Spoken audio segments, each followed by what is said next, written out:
Bonjour et bienvenue à toi dans ce nouveau cours de Common Law. Aujourd'hui, je te propose un cours sur le droit substantiel en equity. Pour ce faire, je te propose le plan suivant. Nous verrons dans un premier temps les origines de l'equity et ensuite le domaine de l'equity. Tu es prêt? Alors c'est parti! Tout d'abord, les origines de l'equity. Pour faire une définition relativement brève, il faut que tu saches que l'equity va venir combler le common law pour éviter les dénis de justice. Tout d'abord, les fondements historiques de l'equity. Il faut que tu saches que l'equity est donc une juridiction d'exception. C'est un système qui présente une caractéristique juridique totalement unique. En effet, l'equity est né d'une pratique discrétionnaire accordée aux représentants du roi.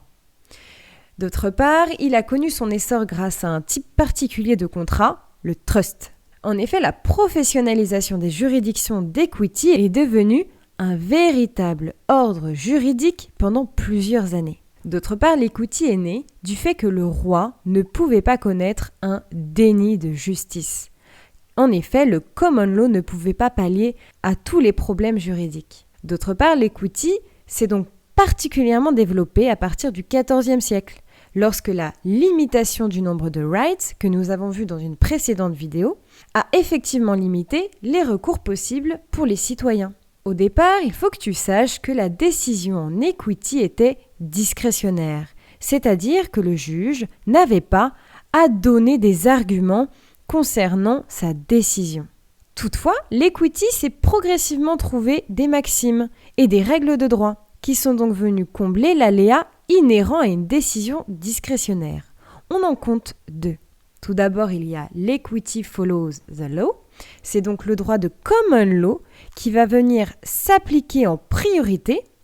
Et l'equity, lui, ne viendra s'appliquer, mais ne pourra pas déroger aux règles de common law. D'autre part, on a l'equity will not allow a statute to be used as a clause for fraud. C'est donc l'equity qui ne peut pas être utilisé pour frauder la loi. Donc voilà, l'equity, c'est vraiment un système à part entière qui s'est donc bien développé depuis le XIVe siècle pour venir combler les carences du common law. À présent, l'invention du trust par l'equity. Tout d'abord, le trust, pour le définir simplement, c'est le fait pour une personne que l'on va appeler constituant de transférer la propriété d'une chose à une autre personne que on appellera trustee en échange d'une forme de rémunération en nature ou alors en argent pour que ce dernier, donc le trustee, administre la chose dans l'intérêt d'un bénéficiaire qui sera le constituant lui-même. Ainsi, le trustee a des obligations envers le constituant et non pas envers le bénéficiaire. Tu peux noter que, en cas d'inexécution du contrat, par détérioration ou encore par vente de la chose, le bénéficiaire ne dispose d'aucune action devant les juridictions de common law. Ainsi, il y a une possibilité de revendication de la chose, c'est la méthode du trusting. Donc, tu comprends bien que le trust a permis une belle émergence du système d'equity, car le trust était bien lésé par le système de common law. Présent, regardons ensemble le domaine d'application de l'equity. Tout d'abord, les mécanismes de l'injonction. Il faut que tu saches que les sanctions par les mécanismes de l'injonction sont dites intuitu personae par l'equity. C'est donc propre à la personne du demandeur ou du défendeur. Tu peux noter que l'equity ne statue pas sur le fond du droit. D'autre part, celui qui va reprocher des faits en equity doit être blanc comme neige, c'est-à-dire irréprochable.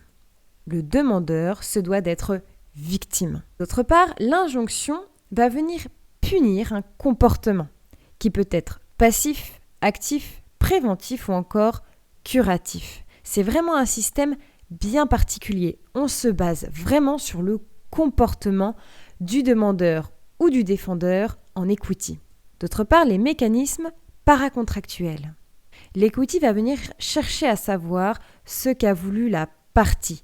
En effet, son comportement et pas vraiment la forme du contrat en lui-même. D'autre part, en matière contractuelle, l'equity et le common law sont assez proches. Toutefois, tu peux noter que l'equity est beaucoup plus souple de manière générale. L'equity peut reprocher différents vices de consentement. En effet, nous avons le misrepresentation, c'est donc le dol.